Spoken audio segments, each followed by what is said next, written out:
This is St. Petersburg, a golden land, attracting millions each year for the multitudes of pleasant things to do.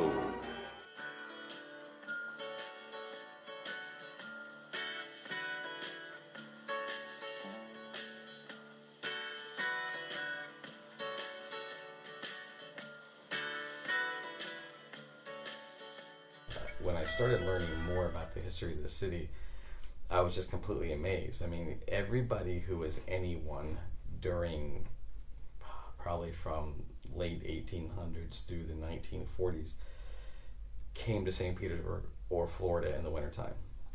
So we have such a rich history here that people don't realize the things that had happened here, that started here, that the folks that used to live here, and just the history of the city itself. The growth of the city, the salesmanship of the people, of the founding fathers of the city. And I tell my St. Pete history class that the city was built on smoke and mirrors, because basically it was. There's a lot of little white lies told about real estate deals here back in the day, but there was a lot of promotion, a lot of salesmanship, a lot of craziness. It was like a circus, a three-ring circus to bring people here. But I think that we've had three major periods of growth in the city, and the first one came in the 1920s. So imagine downtown St. Petersburg between the years of 1922 and 1926. In 4 short years, everything was built. The Serena, massive hotels, the Vinoy, office buildings, banks. There was never a day in that 4-year period in St. Petersburg where you could walk downtown and didn't hear the sound of construction. It was crazy. The Great Depression put an end to that, and when the value of the land got overvalued, and people were stuck with tons of building on their hand in that time, even before the Depression started. So eventually, when the Depression started, that puts an end to that.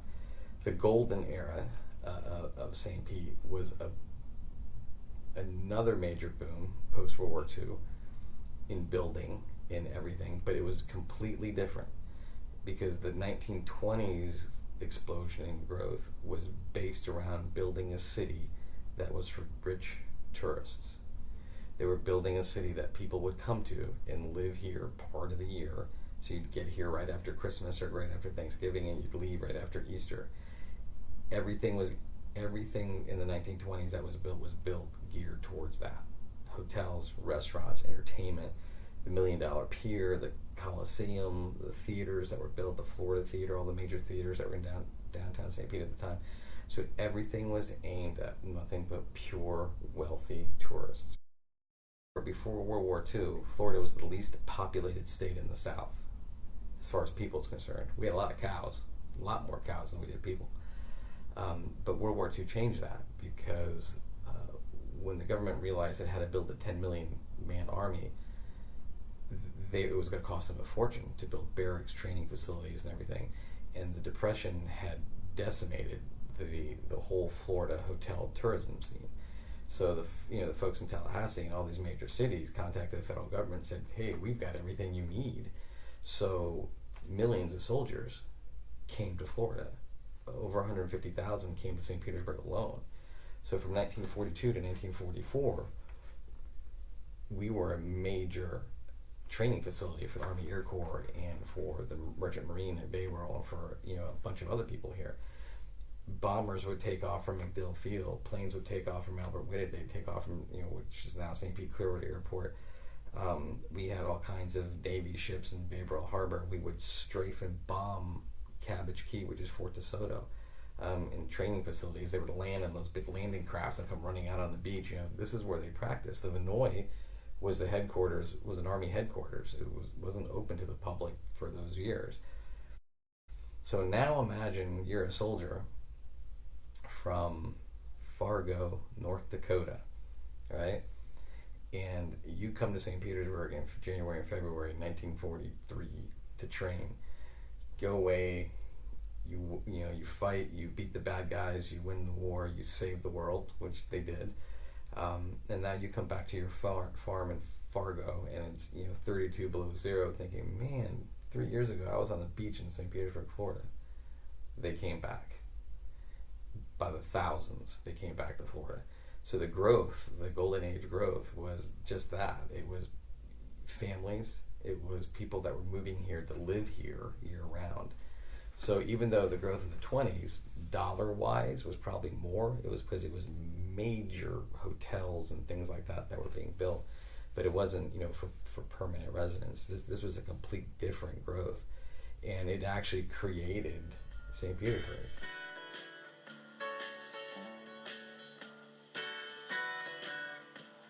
Basically, I think if you look at the importance of St. Petersburg and mass communication, St. Petersburg was a pioneer of mass communication and using it in a very advantageous way.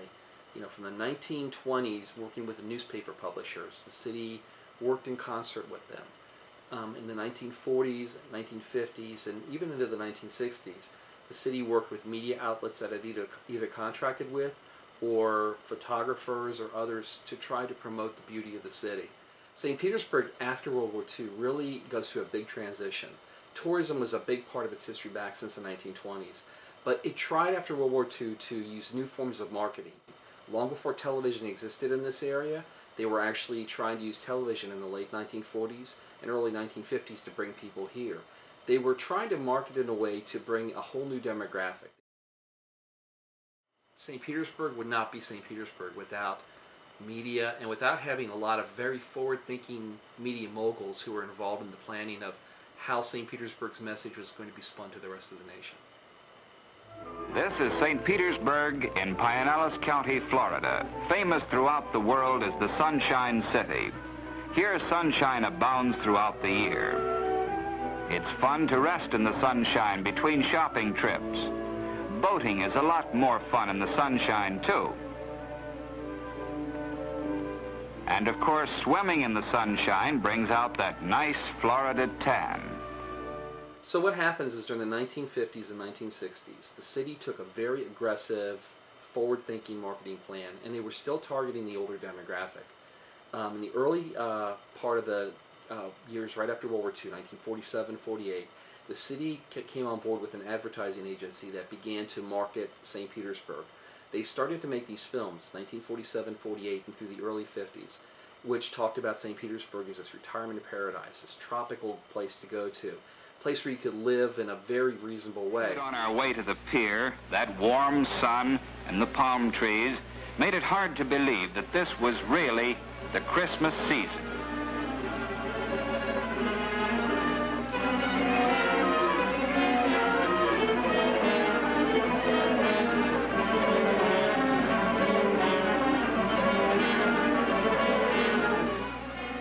Before there were any TV stations in Florida, the city of St. Petersburg had entered into an agreement to make these films to distribute to TV stations in the Northeast and Midwest that were used very well commercially.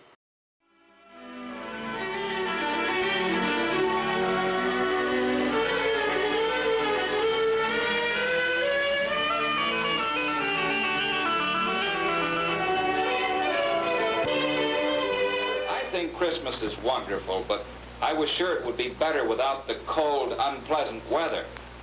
So we were off to Florida on this deluxe train, the Champion. The family next door, the Carrolls, had gone to St. Petersburg earlier. And since they wrote us about the wonderful time they were having, we decided to go there too. The kids made a game of memorizing the states as we whizzed along. Pennsylvania, Virginia, North Carolina, Georgia, then Florida. And before we knew it, St. Petersburg. Great quote that St. Petersburg was built on printer's ink. Others have said St. Petersburg is a city that marketing built. What that means is that the words that were written about St. Petersburg in the local press, that were communicated through the local media, that were distributed nationally, the goal was very clear. Bring people here, allow them to buy land, make this a retirement paradise, make it a place they want to live, make it a place they want to stay or vacation in, and it was very successful. Petersburg Times and the Evening Independent, which were two newspapers. The Times was the morning paper, the Evening Independent was the afternoon one. They both were very vigorous in marketing the city. They had different editors at the time. The Pointer family owned the Times from the early part of the 20th century. The Independent was owned by a guy named Lou Brown. Both newspapers kind of competed with one another to market the city in their own way. And both worked in hand in being successful in doing that. The Times was very active in promoting the city as a beautiful retirement mecca, as a place to move to, and loved to make lots of money off of advertisers from real estate companies. The St. Petersburg Times was really good about working with advertisers to promote the different subdivisions that were popping up all over the city and trying to get people to come here and stay. This is a newspaper called the St. Petersburg Daily News. It's not in the best of condition, but this was actually a newspaper that was published at the time that was kind of like a tourist newspaper that would talk about different things happening in Florida. The city was a place that tried to, and very successfully did, market itself as a place for people to come and have a second stab at life and then extend their life. Lou Brown, the longtime editor and publisher of the St. Petersburg Evening Independent, had what was called the Sunshine Offer. And what that was basically that the newspaper would be free Monday through Saturday when it was published if the sun didn't shine in St. Petersburg beforehand. So if you turn to the inside front page, he would actually keep track of the number of days since the paper was last given away. Now, I grew up in the beaches, on the Gulf beaches, and there were days where we never saw the sun, and I would go down and open the paper rack, and it was locked tight. So they must have been very cautious in how they judged that. But the Evening Independent used this as a great marketing tool. It's been 70 days or 120 days or 6 months since we last gave away a free newspaper, and that was something that promoted the city. So you have the newspapers working in concert with one another in some ways. You have radio and early media also promoting the beautiful nature of the city. And a lot of the words that got out to the rest of the country from writers locally talked about how this was a tropical paradise. You could live here or retire here on a very low budget. They didn't think about homeowners insurance or property insurance. There was no Citizens Insurance Company back then. Nobody talked like that. You could live quite well and quite inexpensively here back in the 1930s and 40s if you had a little bit of a means. It was a great place for retirement for the people that they were trying to target. Mostly whites from the Midwest and the Northeast and from other parts of the country, but not so much from the South. Whites from the Midwest and Northeast who were looking for either a wintertime residence or to possibly move down here and work down here in some of the jobs that were in the area. All cities have chambers of commerce. All cities try to promote themselves as a great destination. What makes St. Petersburg stand out among its peers during the years around and after World War II is how successful it was. It was so successful that it went from being a relatively small city on the map to being a very popular destination during the years from the 1940s until the 1990s. It became a place that people wanted to come to. A lot of the hyperbola and a lot of the words that people read about brought them here, and some of them stayed, and they're the ones that are driving slow on US 19 to the early bird dinners as we speak.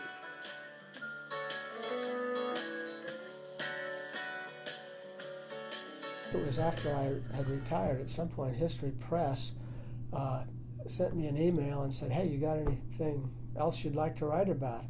And I had two things, 1950s St. Pete and a history of the Evening Independent. And so they said, okay, let's do the 1950s St. Pete. Question is, does St. Petersburg offer any more of a good life than Sarasota or Fort Myers? Back then, Orlando, some of the small cities on the East Coast. The difference is that St. Petersburg has always had this very busy, very wonderful, very effective public relations machine. And it began in the 20s, and it picked up again right after World War II. So the idea of the good life was sold, whether it was any better than, for example, Sarasota or Charleston, South Carolina, or Savannah, Georgia. I'm sure people there can find the good life also. We just advertised better. We would promote St. Petersburg as this place of warmth and sunshine, and it's 72 degrees year-round average temperature, and the sun shines 362 days a year, and it was cheap. There's no state income tax. You can come to St. Petersburg. Property was cheap. Property taxes were cheap. Living here was cheap. So you could afford to build a home here and live here when you retire. And it became the Florida dream, the St. Petersburg dream, became the American dream.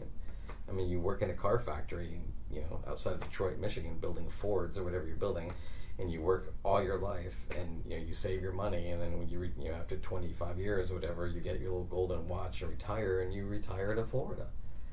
And that's what happened to St. Petersburg. The average age continued to grow, average resident age. The city got older. We just had an awful reputation during the 60s, not so much the 50s, mostly the late 60s, 70s, early 80s, where St. Petersburg was that, the place of the newlywed and nearly dead. And we became a retiree city. There were young Turks in town, that young professional men for the most part, but some women as well, were getting tired of hearing all the old jokes about St. Petersburg being a retirement boneyard, and so they deliberately set about trying to change the image. And it was pretty hard because St. Petersburg really had been a resort and then a retirement area for older people for a long time, and many of them lived right in the downtown area. These were all upstanding Chamber of Commerce and professional types who had I think it's called something like Project 62, I guess, basically for the year that it came into being. And so they wanted to do these different things, take out the green benches, for example. And they had no qualms at all about the pier being torn down in the late 60s, because they thought that was kind of an iconic place that appealed mostly to the older crowd. They removed the green benches because it was the image of the old people sitting all winter long on the green benches just hanging out talking, and it was just this awful image of gray hair. And they thought of all kinds of things to do. They closed off Central Avenue and put big planters in the middle of it to make it a pedestrian street instead of traffic for cars. And there were just a lot of things that happened that they did to try and change that image, and it took a long time for it to change. Johnny Carson, who was an early talk show host on The Tonight Show, he took over in the early 60s, used to hit St. Petersburg with a lot of jokes. Just like David Letterman used to make fun of the Tampa Bay Devil Rays back in the 90s and early 2000s, Johnny Carson would refer to St. Petersburg as God's waiting room, and other types of put-downs like that. Even before Carson took the stage at The Tonight Show, in 1960 the census looks at the population of St. Petersburg, and in the downtown districts, the average age is something like 65 or 66. City leaders realize that they're looking at a demographic nightmare, that a lot of the elderly who were there had very high care needs and didn't have family locally, and that they wanted to try to reinvent the city and make it younger. So during the 1960s, a lot of the green benches disappear, things become younger in that way.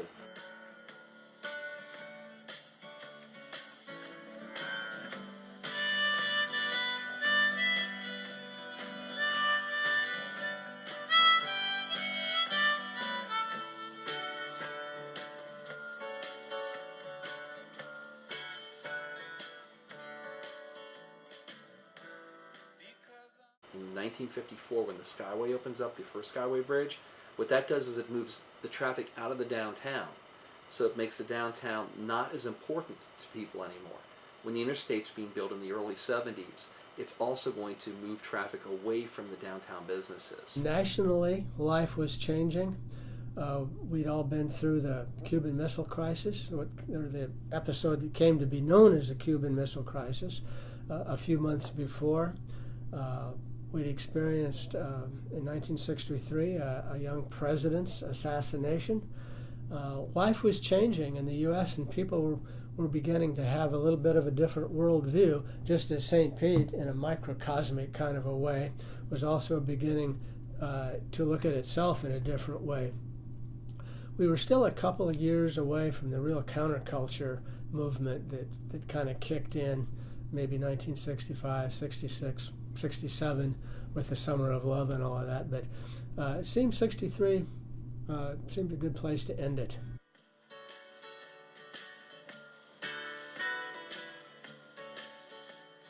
as you may well know, has had a long history with piers on the waterfront. And of course, there was a $1 million pier back in 26 or 27 that the Evening Independent pushed. Then it went down in 1968, and then there was a big debate about what to replace it with, and that's the current inverted pyramid that you see. And now we're seeing that debate all over again with what's going to happen next.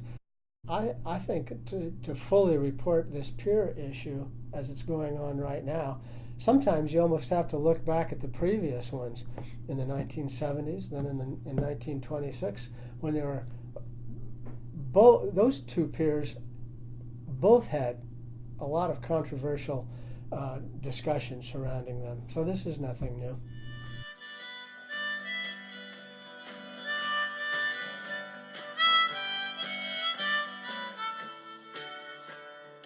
The other night I went to one of the city's open public forums for the pier, and I looked around the Coliseum, and maybe of the hundreds of people that were there, and there were a lot of people there, maybe a dozen people under the age of 25. And that was very disappointing to me, because like I tell my students, whatever's going to be built, whatever they decide to do with the pier, or what they build on the water, will be the pier that you'll have for the rest of your life. And you'll be paying for it for the rest of your life. So you should have some say on what goes out on that water, because I'll be long gone before that thing comes down. There's always been a pier out there. There's always, whether it's railroad pier, electric pier, fishing pier, municipal pier, $1 million pier, upside down pyramid pier. There's always been a pier out there.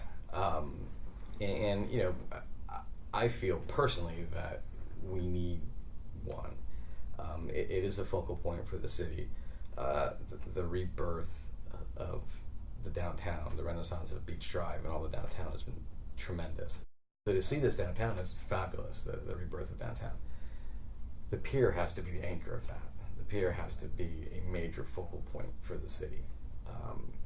And what it's going to look like, I'm a history guy. I want it to look like the $1 million pier.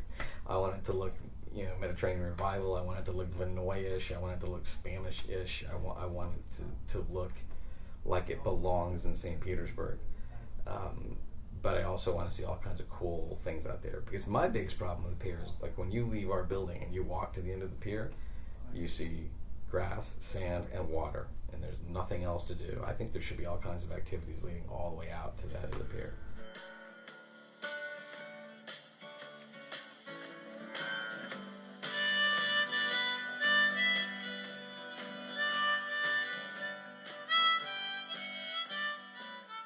I am just really happy to think about St. Petersburg evolving in the way that it has. St. Pete's history is fascinating, and it's something that we should all be appreciative of.